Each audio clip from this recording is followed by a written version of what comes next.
Bedtime is supposed to be a happy event for the tired child. For me, it was terrifying. While some children might complain about being put to bed before they have finished watching a film or playing their favorite video game, when I was a child, nighttime was something to truly fear. Somewhere in the back of my mind, it still is. As someone who is trained in the sciences, I cannot prove that what happened to me was objectively real, but I can swear that what I experienced was genuine horror. A fear which in my life, I'm glad to say, has never been equaled. I will relate it to you all now as best as I can. Make of it what you will, but I'll be glad to just get it off my chest. I can't remember exactly when it started, but my apprehension towards falling asleep seemed to correspond with my being moved into a room of my own. I was 8 years old at the time, and until then I had shared a room quite happily with my older brother. As is perfectly understandable for a boy 5 years my senior, my brother eventually wished for a room of his own, and as a result, I was given the room at the back of the house.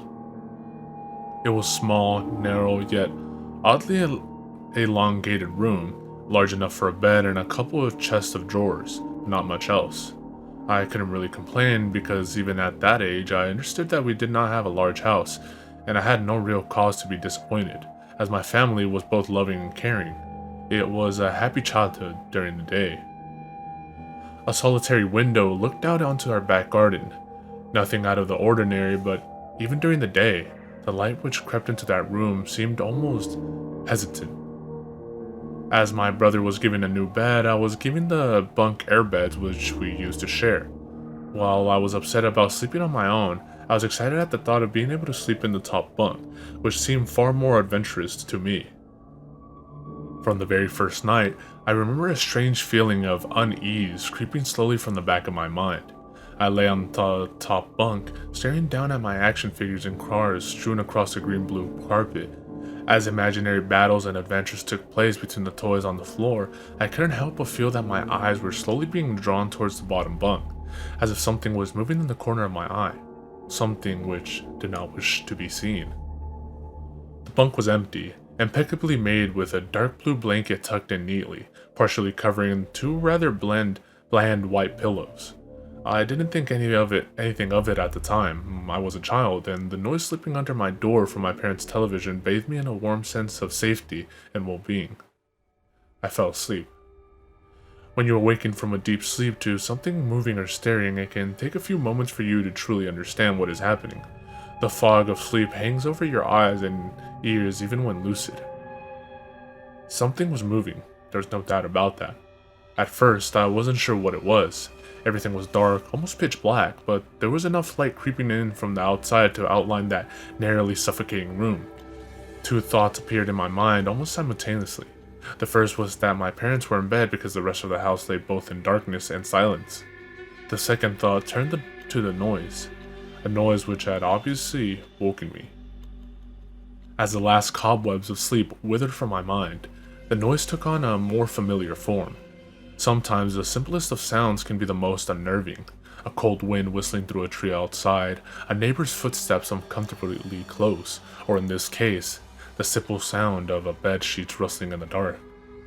That was it. Bed sheets rustling in the dark, as if some disturbed sleeper was attempting to get all too comfortable on the bottom bunk. I lay there in disbelief, thinking that the noise was either my imagination or perhaps just my pet cat finding somewhere comfortable to spend the night. It was then that I noticed the door, shut as it had been as I'd fallen asleep. Perhaps my mom had checked in on me and the cat had sneaked into my room then. Yes, that must have been it. I turned to face the wall, closing my eyes in the vain hope that I could fall back to sleep. As I moved, the rustling noise from underneath me ceased. I thought that I must have disturbed my cat, but quickly I realized that the visitor in my bottom bunk was much less mundane than my pet trying to sleep, and much more sinister. As if alerted to and disgruntled by my presence, the disturbed sleeper began to toss and turn violently, like a child having a tantrum in their bed. I could hear the sheets twist and turn with increasing ferocity. Fear then gripped me, not like the subtle sense of unease I had experienced earlier, but now potent and terrifying. My heart raced as my eyes panicked, scanning the almost impenetrable darkness. I let out a cry. As most young boys do, I instinctively shouted on my mother.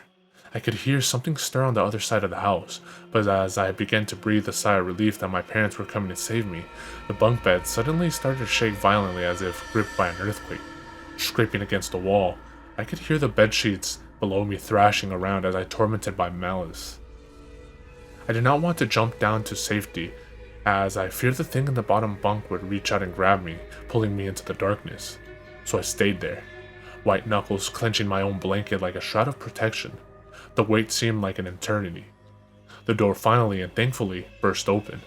I lay bathed in light, while the bottom bunk, the resting place of my unwanted visitor, lay empty and peaceful. I cried and my mother consoled me. Tears of fear, followed by relief, streamed down my face. Yet through all the horror and relief, I did not tell her why I was so upset. I could not explain it, but it was as though whatever had been in that bunk would return if I even so much as spoke of it, or uttered a single syllable of its existence. Whether that was the truth, I do not know, but as a child I felt as if that unseen menace remained close, listening. My mother lay in the empty bunk, promising to stay there until morning. Eventually my anxiety diminished. Tiredness pushed me back towards sleep, but I remained restless, waking several times momentarily to the sound of rustling bed sheets. I remember the next day I wanted to be anywhere, but in that narrow, suffocating room, it was a Saturday and I played outside, quite happily with my friends. Although our house was not large, we were lucky to have a long sloping garden in the back. We played there often, as much of it was overgrown, and we could hide in the bushes, climbing the huge sycamore trees, which towered above all else, and easily imagine ourselves in the throes of a grand adventure in some untamed exotic land. As fun as it was, occasionally my eye would turn to that small window, ordinary, slight, and innocuous, but for me that thin boundary was a looking glass into a strange cold pocket of dread. Outside, the lush green surroundings of our garden, filled with the smiling faces of my friends, could not extinguish the creeping feeling clawing its way up my spine, each hair standing on end. The feeling of something in that room watching me play, waiting for the night when I would be alone, eagerly filled with hate. It may sound strange to you, but by the time my parents ushered me back into the room for the night, I said nothing. I didn't protest. I didn't even make an excuse as to why I couldn't sleep there. I simply and sullenly walked into that room, climbed a few steps into the top bunk, and then waited. As an adult, I would be telling everyone about my experience, but even at that age, I felt almost silly to be talking about something which I really had no evidence for. I would be lying, however, if I said this was my primary reason. I still felt that this thing would be enraged if I so much as spoke of it. It's funny how certain words can remain hidden from your mind, no matter how blatant or obvious they are. One word came to me that second night, lying there in the darkness alone, frightened, aware of a rotten change in the atmosphere, a thickening of the air as if something had displaced it. As I heard the first casual twists of the bed sheets below, the first anxious increase of my heartbeat at the realization that something was once again in the bottom bunk. That word, a word which had been sent into exile, filtered up through my consciousness, breaking free of all repression, gasping for air, screaming, etching, and carving itself into my mind. Ghost. As this thought came to me, I noticed that my unwelcome visitor had ceased moving. The bedsheets lay calm and dormant, but they had been replaced by something far more hideous. A slow, rhythmic, rasping breath heaved and escaped from the thing below. I could imagine his chest rising and falling with each sordid, wheezing, garbled breath. I shuddered and hoped beyond all hope that it would leave without occurrence. The house lay as it had the previous night, in a thick blanket of darkness. Silence prevailed, all but for the perverted breath of my as yet unseen bunkmate. I lay there terrified. I just wanted this thing to go, to leave me alone. What did it want? Then something unmistakably chilling transpired. It moved. It moved in a different way from before. When it threw itself around in the bottom bunk, it seemed unrestrained, without purpose, almost animalistic. This movement, however, was driven by awareness, with purpose, with a goal in mind. For that thing lying there in the darkness, That thing which seemed intent on terrorizing a young boy calmly and nonchalantly sat up. Its labored breathing had become louder as now only a mattress and a few flimsy wooden slats separated my body from the unearthly breath below. I lay there, my eyes filled with tears. A fear which mere words cannot relate to you or anyone else coursed through my veins. I would not have believed that this fear could have been heightened, but I was so wrong. I imagined what this thing would look like, sitting there listening from below my mattress, hoping to catch the slightest hint that I was awake. Imagination then turned to an unnerving reality. It began to touch the wooden slats which my mattress sat on. It seemed to caress them carefully, running what I imagined to be fingers and hands across the surface of the wood. Then, with great force, it prodded angrily between two slats, into the mattress. Even through the padding, it felt as if someone had viciously stuck their fingers into my side. I let out an almighty cry, and the wheezing, shaking, and moving thing in the bunk below replied in kind by violently vibrating the bunk as it had done the night before. Small flakes of paint powdered onto my blanket from the wall as the frame of the bed scraped along it, backwards and forwards. Once again, I was bathed in light, and there stood my mother, loving and caring as she always was, with a comforting hug and calming words which eventually subdued my hysteria. Of course, she asked what was wrong, but I could not say. I dared not say. I simply said one word and over and over and over again. Nightmare. This pattern of events continued for weeks, if not months. Night after night, I would awaken to the sound of rustling sheets.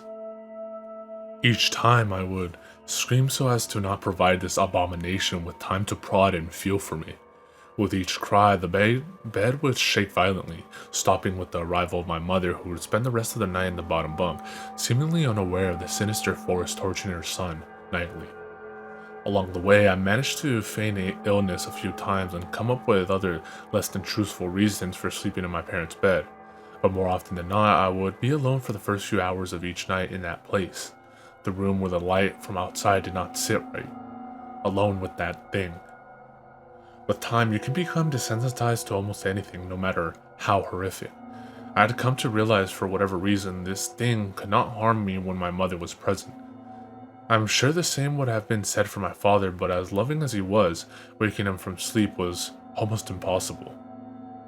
After a few months, I had grown accustomed to my nightly visitor. Do not mistake this for some unearthly friendship. I detested the thing. I still feared it greatly, as I could almost sense its desires and its personality, if you could call it that, one filled with a perverted and twisted hatred yet longing for me, of perhaps all things. My greatest fears were realized in the winter. The days grew short, and the longer nights merely provided this wretch with more opportunities. It was a difficult time for my family. My grandmother, a wonderfully kind and gentle woman, had deteriorated greatly since the death of my grandfather. My mother was trying her best to keep her in the community as long as possible. However, dementia is a cruel and degenerative illness, robbing a person of their memories one day at a time. Soon she recognized none of us, and it became clear that she would need to be moved from her house to a nursing home. Before she could be moved, my grandmother had a particularly difficult few nights, and my mother decided that she would stay with her. As much as I loved my grandmother and felt nothing but anguish at her illness, to this day I feel guilty that my first thoughts were not of her, but of what my nightly visitor may do should it become aware of my mother's absence. Her presence being the only thing which I was sure was protecting me from the full horror of this thing's reach. I rushed home from school that day and immediately wrenched the bed sheets and mattress from the lower bunk, removing all the slats and placing an old desk, a chest of drawers, and some chairs which we kept in the cupboard where the bottom bunk used to be. I told my father that I was making an office, which he found adorable, but I would be damned if I'd give that place a thing to sleep for one more night. As darkness approached, I lay there knowing my mother was not in the house. I did not know what to do. My only impulse was to sneak into her jewelry box and take a small family crucifix which I had seen there before. While my family was not very religious, at that age I still believed in God and hoped that somehow this would protect me. Although fearful and anxious, while gripping the crucifix under my pillow tightly in one hand, sleep eventually came, and as I drifted off to dream, I hoped that I would awaken in the morning without incident. Unfortunately, that night was the most terrifying of all. I woke gradually. The room was once again dark. As my eyes adjusted, I could gradually make out the window and the door, and the walls, and some toys on a shelf, and even to this day, I shudder to think of it. For there was no noise, no rustling of sheets, no movements at all. The room felt lifeless. Lifeless, yet not empty. The nightly visitor, that unwelcome, wheezing, hate-filled thing which had terrorized me night after night, was not in the bottom bunk. It was in my bed. I opened my mouth to scream, but nothing came out. Utter terror had shaken the very sound from my voice. I lay motionless. If I could not scream, I did not want to let it know I was awake. I had not yet seen it. I could only feel it. It was obscured under my blanket. I could see its outline, and I could feel its presence. But I dared not look. The weight of it pressed down on top of me, a sensation I will never forget. When I say that hours passed, I do not exaggerate. Laying there motionless in the darkness, I was every bit a scared and frightened young boy. If it had been during the summer months, it would have been light by then, but the grasp of winter is long and unrelenting. I knew it would be hours before sunrise, a sunrise which I yearned for. I was a timid child by nature, but I reached a breaking point, a moment where I could wait no more, where I could survive under this intimately deviant abomination no longer. Fear can sometimes wear you out, make you threadbare, a shell of nerves, leaving only the slightest trace of you behind. I had to get out of that bed. Then I remembered the crucifix. My hand still lay underneath the pillow, but it was empty. I slowly moved my wrist around to find it, minimizing as best I could the sound and vibrations caused, but it could not be found. I had either knocked it off the top bunk, or it had, I could not even bear to think of it, been taken from my hand. Without the crucifix, I had lost any sense of hope. Even at such a young age, you can be acutely aware of what death is, and intensely frightened of it. I knew I was going to die in that bed if I lay there, dormant, passive, doing nothing. I had to leave that room behind, but how? Should I leap from the bed and hope that I make it to the door? What if it is faster than me? Or should I slowly slip out of that top bunk, hoping to not disturb my uncanny bedfellow? Realizing that I had not stirred when I moved, trying to find the crucifix, I began to have the strangest of thoughts. What if it was asleep? It hadn't so much as breathed since I had woken up. Perhaps it was resting, believing that it had finally got me, that I wasn't finally in its grasp. Or perhaps it was toying with me. After all, I had been doing just that for countless nights, and now with me under it, pinned against my mattress with no mother to protect me, maybe it was holding off, savoring its victory until the last possible moment, like a wild animal savoring its prey. I tried to breathe as shallowly as possible, and mustering every ounce of courage I could, I reached over slowly with my right hand and began to peel the blanket off of me. What I found under those covers almost stopped my heart. I did not see it, but as my hand moved the blanket, it brushed against something smooth and cold, something which felt unmistakably like a gaunt hand. I held my breath in terror, as I was sure it must now have known that I was awake. Nothing. It did not stir. It felt dead. After a few moments, I placed my hand carefully further down the blanket and felt a thin, pearly formed forearm. My confidence and almost twisted sense of curiosity grew as I moved down further to a disproportionately larger bicep muscle. The arm was outstretched, lying across my chest, with the hand resting on my left shoulder as if it had grabbed me in my sleep. I realized that I would have to move this cadaverous appendage if I even so much as hoped to escape its grasp. For some reason, the feeling of torn, ragged clothing on the shoulder of this nighttime invader stopped me in my tracks.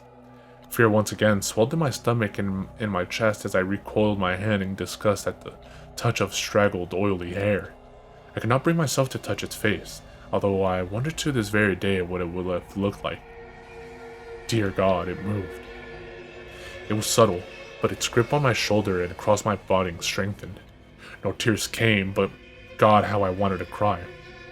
As its hand and arm slowly coiled around me, my right leg brushed along the cool wall which the bed lay against.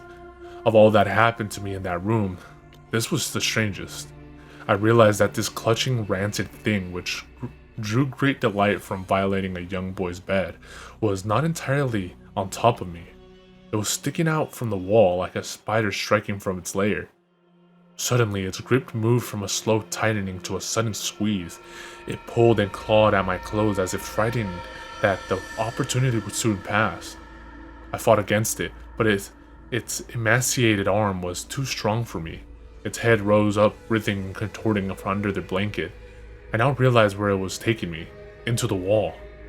I fought for my dear life. I cried, and suddenly my voice returned to me, yelling, screaming, but no one came.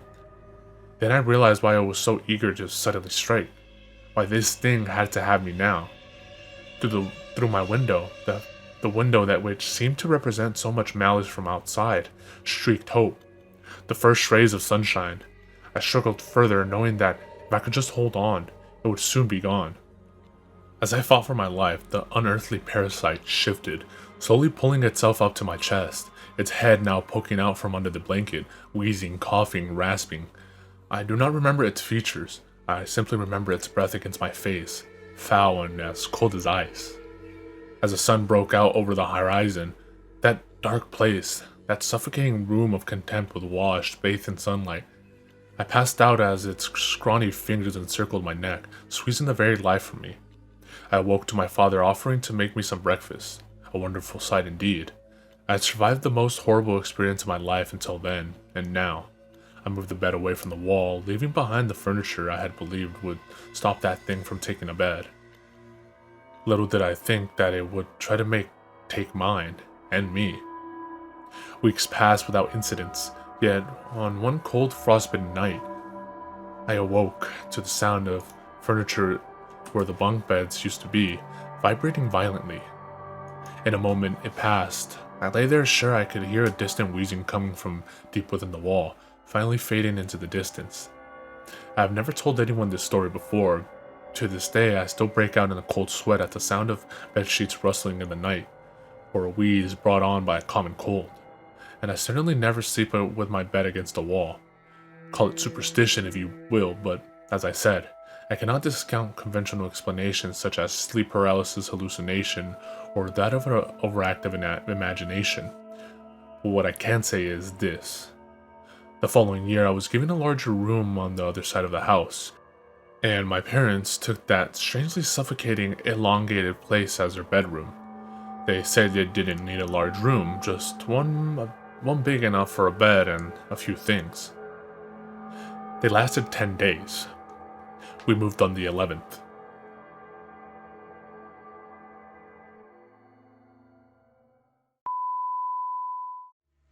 Definitely elevating for the 966.